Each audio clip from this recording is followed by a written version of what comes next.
शुक्रिया। जय भीम, नव बुद्ध है साथियों। हमारे सामने बैठे भारतीय सुमन जी, डॉक्टर उदित राज जी, मीडिया के तमाम साथियों और इस कार्यक्रम के आयोजन में शामिल होने आए हिंदुस्तान के कोने कोने से तमाम जागरूक और खिदमत संपन्न लोग। हालांकि मुझे ओम जी ने कहा था कि लंच के बाद बोलना है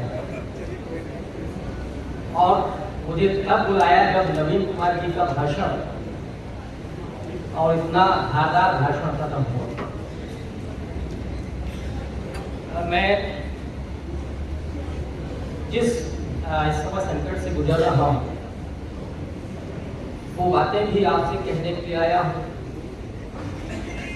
और वो शुक्रिया अदा करने के लिए भी आया हूं कि हिंदुस्तान भर के तमाम बहुजन लोगों ने, जो यहाँ मीडिया के लोग हैं, मैं उनको बहुजन मीडिया और मेनस्ट्रीम मीडिया से अलग करके नहीं देख रहा, उन्होंने जिस तरह से आवाज बुलंद की उसी का ये परिणाम था कि उत्तर प्रदेश में जिस तरह से बुलडोजर राज चल रहा है तो मेरा घर भी सही सलामत रहा और मैं भी सही सलामत रहा।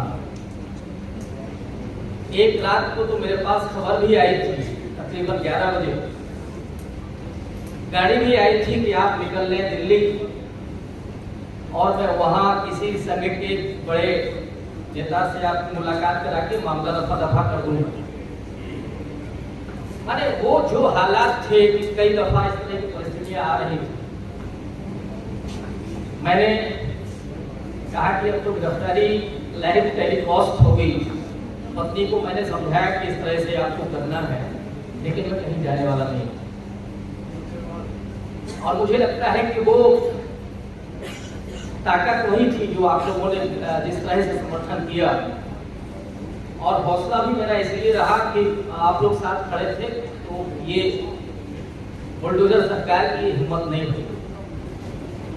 लेकिन एक शिकायत जरूर मैं आप लोगों से करना चाहता हूँ, क्योंकि वो बात मेरे तक आई थी, इसलिए इसकी चर्चा भी उदित राज जी ने शुरू में की और भी वक्ताओं ने की कि अक्सर हम लोग बहुत जल्दी कैरेक्टर लिखना शुरू कर देते हैं।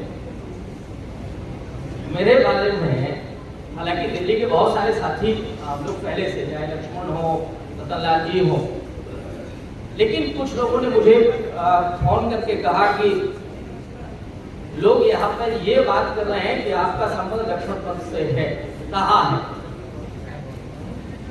इसलिए कुछ लोगों को संशय है।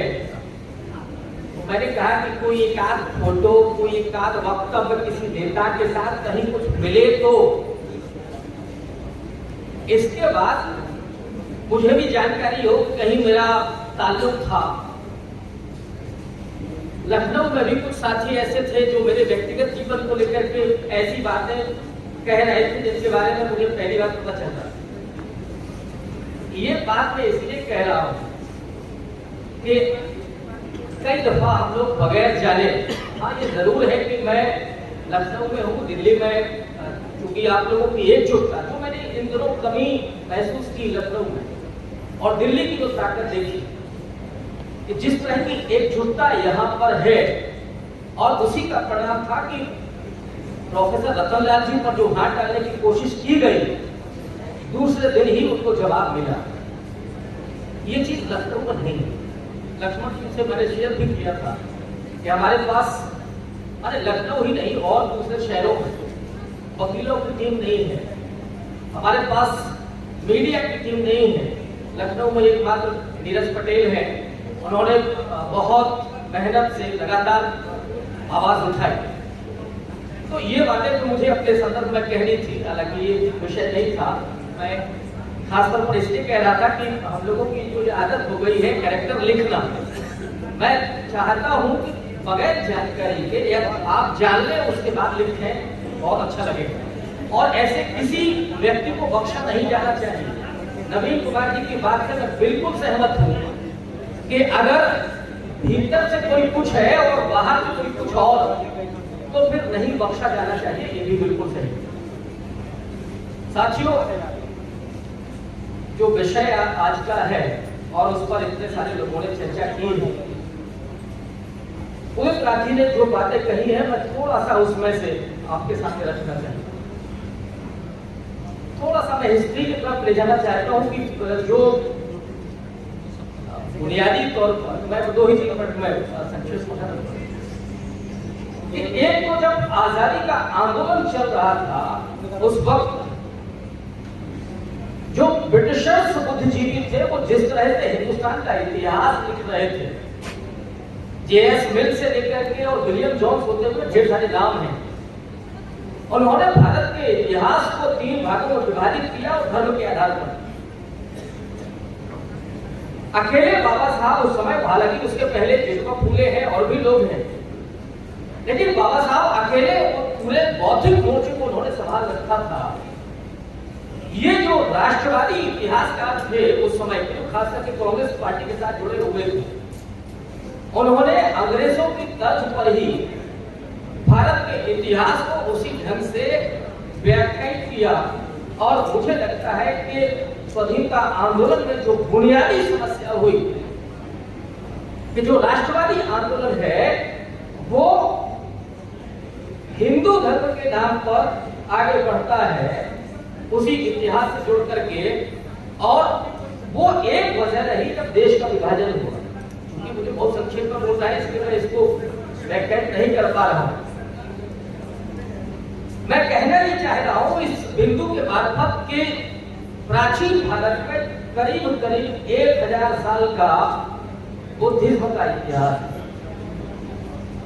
और उस बुद्धिज्म के इतिहास को दरकिनार करके जिस तरह से हिंदू धर्म को वहां उठा करके और पूरे राष्ट्रवादी आंदोलन में आगे ले जाया गया।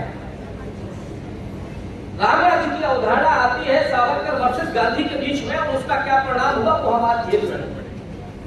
तो जरूरत इस बात की है, मैं उन गांधी से जोड़ रहा हूं अपने को, कि इस समय हमें अपने इतिहास को फिर से लिखने की जरूरत है। हालांकि ये काम कांशीराम साहब ने, उनकी टीम ने बखूबी किया था, लेकिन शायद हमारी जो पीढ़ी है वो उसको भूलते हुए जा रही है। तो एक काम तो हमारा ये हो कि हम अपने इतिहास को, बुद्धिज्म के इतिहास को, हम अपने नायकों के इतिहास का पुनर्लेखन फिर से करें और उनके बीच में पहुंचाएं।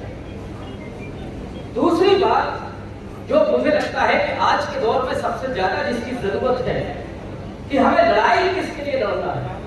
हम अपने लोगों के बीच में जाएं तो क्या लेकर करके जाएं।